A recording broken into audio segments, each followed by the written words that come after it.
Going back to last year, there have been almost constant rumors that Dhs Nielsen was on the chopping block, but administration sources tell Fox News that President Trump asked for her resignation as this growing crisis at the southern border continues, and he felt like he needed to take a more aggressive approach to fix it.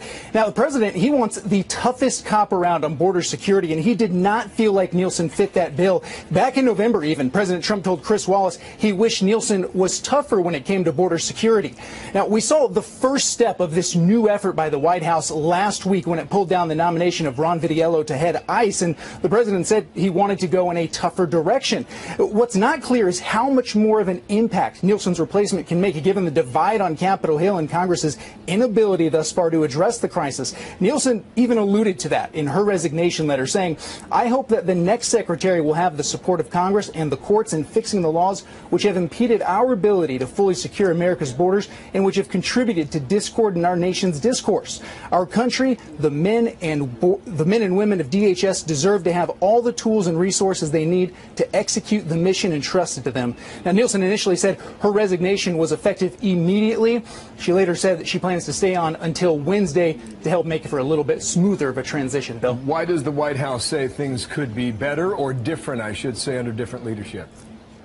Well, first off, Kevin McAleenan, he fits the White House's bill of being the toughest cop around on border security, particularly with his background being the head of Customs Border Protection. You know, McAleenan, he is extremely familiar with the nuances of the situation at the border. Sources say that he is extremely intelligent, he's organized, and he has a great relationship with DOD, the State Department, and the National Security Council, which is extremely important given how much DHS is working with the Pentagon to address the border.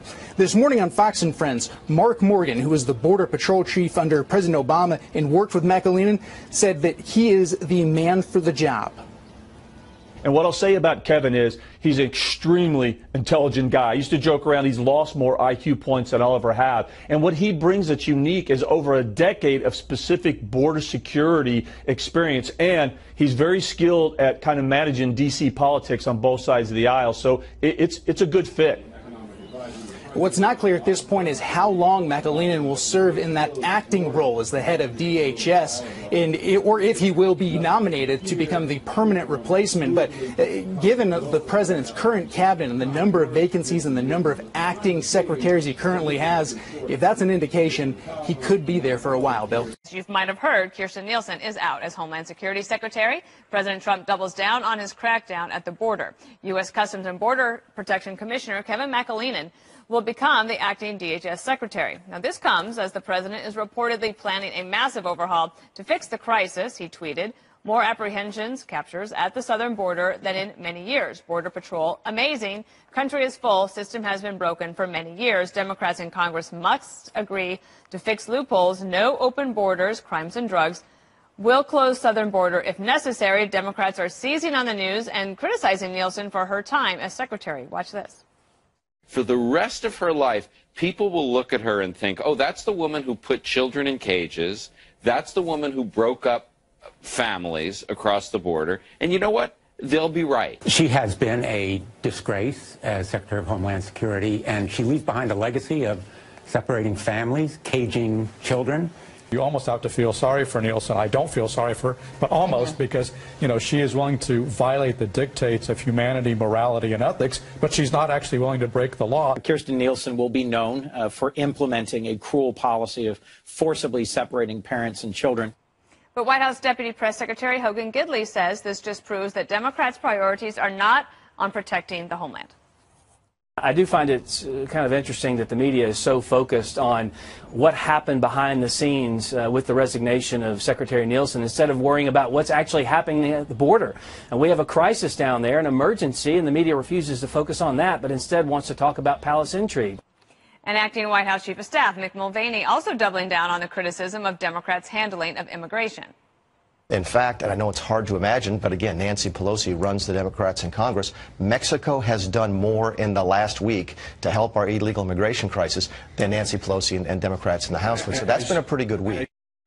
All right, we're going to take it around the table. We've got to start with you, Greg. Yes, I just find it richly ironic when Jeffrey Toobin accuses anybody of breaking up families. Oh. So anyway, and the other thing is, let's remember where that story started when those pictures first came out in the media on Twitter.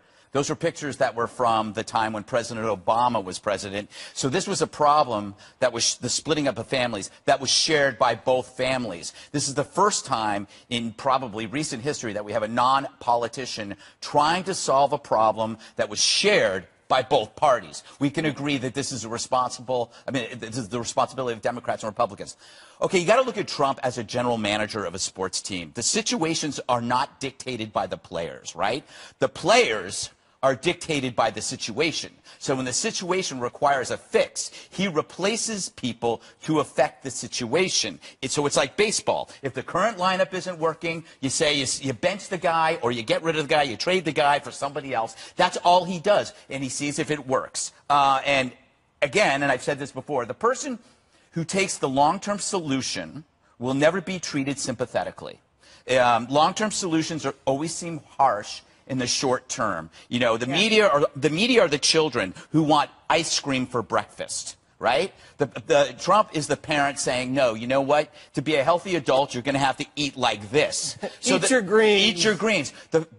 What Trump is trying to do is affect the long-term solution that will remain that way after he's out of office, knowing that he's sacrificing so much capital. Everybody hates him for being the parent, the media especially, because they're the children who basically pushed this lie that this was the first administration to separate families. It is the truth. Really? The Remember those truth pictures? is, no, hang on. The truth is that Obama was dealing with unaccompanied minors. Here you have families. So you have moms and children who were separated by Nielsen.